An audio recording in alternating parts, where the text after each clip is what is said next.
आज ऐसी नीतियां बन रही हैं शिक्षाओं की, उसमें संस्कार देने लायक कुछ अध्यापन करा ही नहीं सकते। सरकार के द्वारा भी ऐसी मान्यता है, नैतिक शिक्षा के नाम पर कुछ दे दो तो ठीक है। बाकी उसी दिन सबसे बड़ा अभिशाप हो गया था शिक्षा क्षेत्र में, जिस दिन लौकिक शिक्षा को पढ़ाने वालों को कर्मचारी की कोटि में रख दिया गया।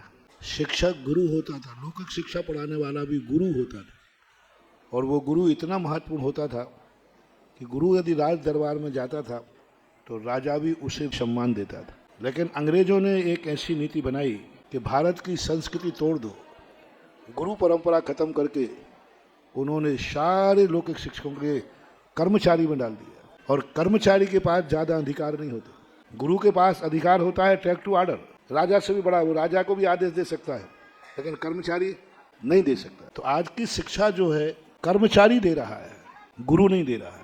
इसलिए कर्मचारी का तो कोर्स जो तुम्हें मिलेगा वही कोर्स तुम्हें पढ़ाना पड़ेगा।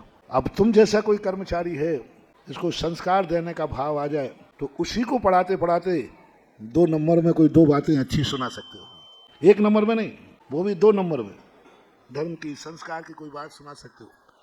अन्यथा कर्मचारी के लिए तो कोई अधिकार रहता ही नहीं। और आज शिक्षा पद्धति सबसे बड़ा है कि कर्मचारी के हाथ में चली गई, और कर्मचारी पढ़ाने के लिए नहीं पढ़ाता है, वेतन के लिए पढ़ाता है। मजदूर मकान बनाता है, तुम्हारे मकान बनाने के लिए वो मजदूरी करता है कि अपनी आजीविका के लिए। टीचरों से आप पूछना कि भाई आप पढ़ाना क्यों चाहते, तो 99% यही कहेंगे साहब आजीविका है। पहले पढ़ाते थे सो आजीविका थी, आज आजीविका के लिए ही पढ़ाते हैं।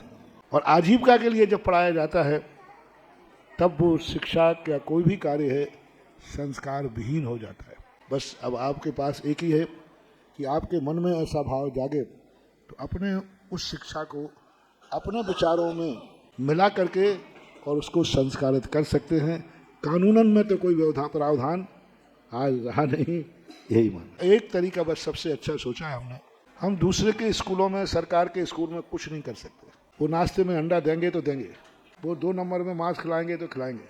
अब सबसे बड़ी चीज़ जो मैं सारे देश में नारा लगाता हूँ कि भारत की कोई भी संप्रदाय की समाज हो, हर समुदाय को अपने हायर एजुकेशन के विद्यालय खोलना चाहिए, जिसमें एक फ़ायदा होगा कि जब मैनेजमेंट अपना होगा तो कम से कम हम अंडे को शाकाहार तो नहीं बता पाएंगे। हमारे हाथ में होना चाहिए शिक्षा पद्धति पर। छोटे मोटे स्कूल मत खोलो, आप लोग जैनियों में भी कई स्कूल खुलते हैं, आदर्श विद्या मंदिर के भी स्कूल खुलते हैं, पर ये स्कूल उन्हीं के लिए लिए जाते हैं जो गरीब हैं, जिनका एडमिशन कहीं नहीं हुआ, यहाँ ले लो।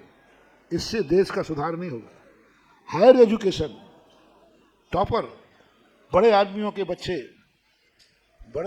बच्चे टॉपर और हायर एजुकेशन के विद्यालय यदि भारतीय ओरिजिनल समाजें खोलती हैं तो हम शिक्षा के माध्यम से बहुत कुछ संस्कार दे सकते हैं। आज हायर एजुकेशन पढ़ने के लिए उसे विदेश जाना पड़ेगा।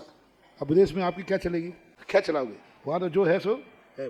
यदि वही एजुकेशन हमारे पास होती, आज मैं देश को विकसित नहीं मान रहा हूँ, मैं तो राष्ट्र के नेताओं से कहता हूँ देश उसी दिन पूर्ण विकसित माना जाएगा जिस दिन भारत के जो बेटा जो पढ़ना चाहे, पढ़ने के लायक उसका कॉलेज भारत में होगा, विदेश में नहीं जाना पड़े। आज बच्चा हमारा है, अच्छा एजुकेशन करने के लिए विदेश जाते हैं। आज भारत की ऐसा कोई बीमार है, उसका मेडिसिन भारत में होना चाहिए, दवाई भारत में होना चाहिए, विदेश नहीं जाना चाहिए। आज कोई कमाई करना चाहता है तो अच्छी कमाई के लिए व्यक्ति विदेश की तरफ देख रहा है, अच्छी कमाई के लिए। क्यों ना भारत में ऐसे व्यापार हों, ऐसी नीतियां हों कि कितने बड़ा कमाना चाहे भारत की कमाई में उसका संतोष हो जाए। अमेरिका के लोग यहाँ कमाने आए, हम कमाने के लिए अमेरिका ना जाएं, और उसकी शुरुआत हो एजुकेशन से। भारत का एजुकेटेड व्यक्ति भारत में ही पढ़े, भारत में ही रहे और भारत में ही पढ़ाए, तब देश में हमारे देश की संस्कृति बचे।